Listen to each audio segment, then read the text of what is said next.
আপনাকে আমার চ্যানেলের পক্ষ থেকে জানাই স্বাগতম। আজকে ওর মহাষষ্ঠী। এই মহাষষ্ঠীর পূর্ণ লগ্নে একটি ক্লাবে পুজো দেখতে যাব। সেখানকার মন্দির, প্রতিমা এবং উৎসব প্রাঙ্গণের মধ্যে যা কিছু থাকবে সব কিছু উপস্থাপন করব আমি এই ভিডিওটির মাধ্যমে।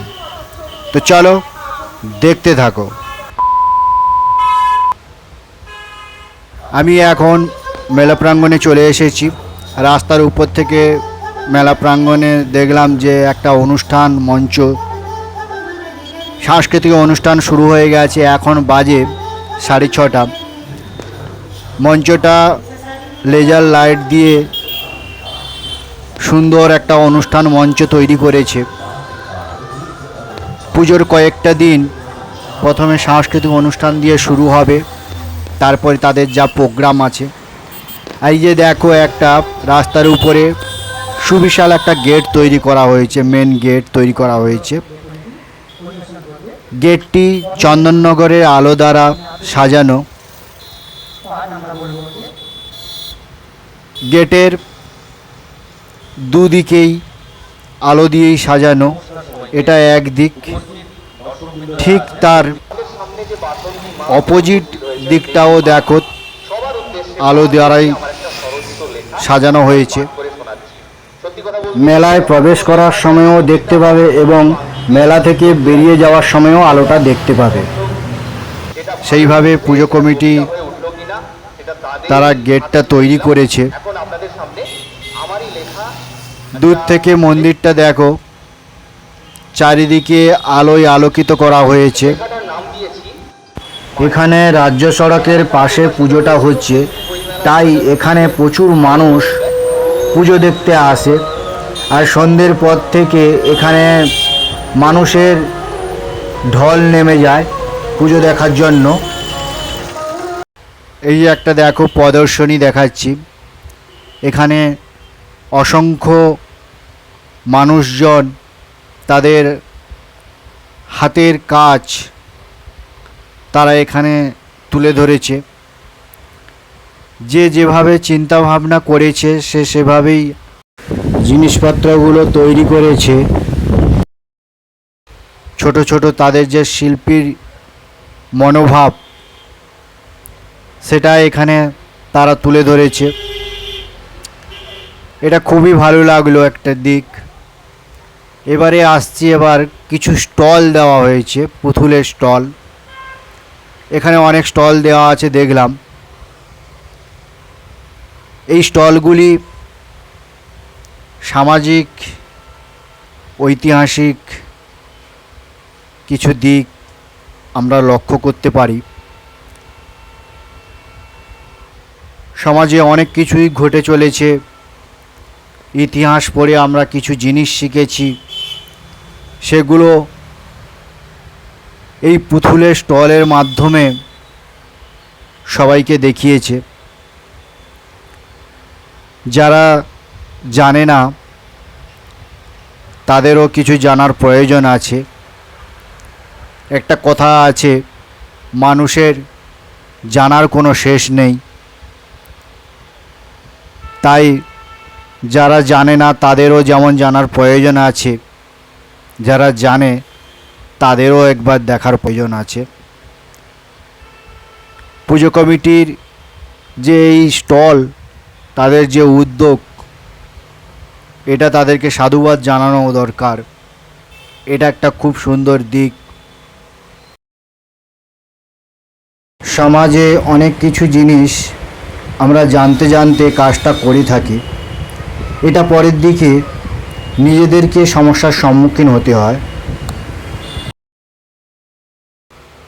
আর এখানে যেটা ধরা হয়েছে, সমাজে এইগুলো চলছে তাই এইগুলো তুলে ধরা হয়েছে।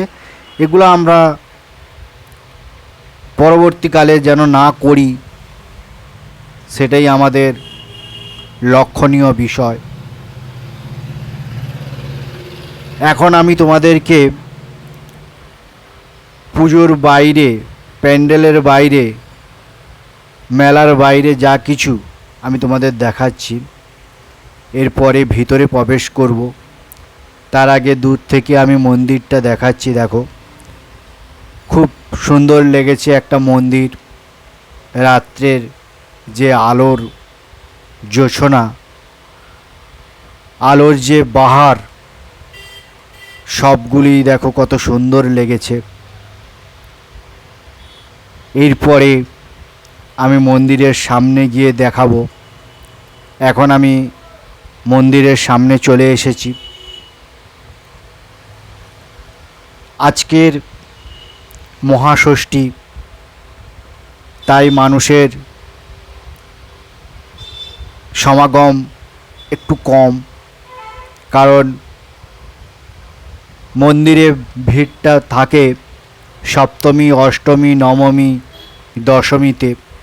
এই 4টে দিন মানুষের খুব আনাগোনা থাকে এই মেলা প্রাঙ্গণে। এরপরে আমি তোমাদেরকে মন্দিরের ভিতরে প্রবেশ করে আমি তোমাদেরকে প্রতিমাও দর্শন করাবো। তার আগে আমি বাইরটা দেখে নিয়েছি এবং মন্দিরে ওঠার ঠিক দুদিকে সিঁড়ির সবুজ গাছ দিয়ে সাজিয়েছে। এবার আমি মন্দিরের ভেতরে চলে এসেছি, কাছ থেকে প্রতিমা দর্শন করাচ্ছি। দেখো, যিনি বাসন্তী তিনি আবার কিছুদিন পরে দুর্গা রূপে পূজিত হবে। একদিকে যেমন গণেশ, লক্ষ্মী, তার ঠিক অপর দিকে কার্তিক, সরস্বতী।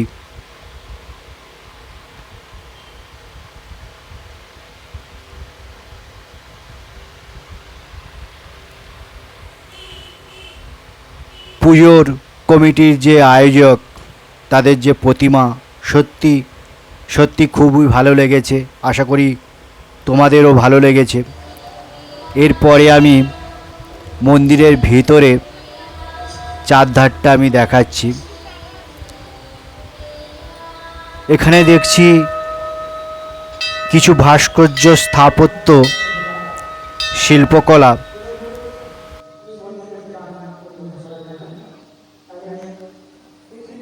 এবং আগেকার দিনের শিল্পের যে নিদর্শন, সেগুলো মন্দিরের চারিদিকে তুলে ধরা হয়েছে। আমি তোমাদেরকে একটার পর একটা দেখিয়েই যাচ্ছি। আর বন্ধুরা, যদি এখানকার মন্দির, প্রতিমা ভালো লেগে থাকে, প্লিজ একটা লাইক করবেন। আপনাদের এই লাইক আমি এখানকার পুজো কমিটির কাছে তুলে ধরব। তাদেরকে বলবো যে আপনাদের মন্দির, প্রতিমা অসংখ্য মানুষের খুবই ভালো লেগেছে, তারা লাইক দিয়েছে। আগামী দিনে আরও নিত্য নতুন কিছু তুলে ধরবে এই আশা রাখি। আর যারা দেখেছেন, একবার আসবেন আপনারা পরের বছর। ভিডিওটি এখানেই শেষ করলাম। Thank you.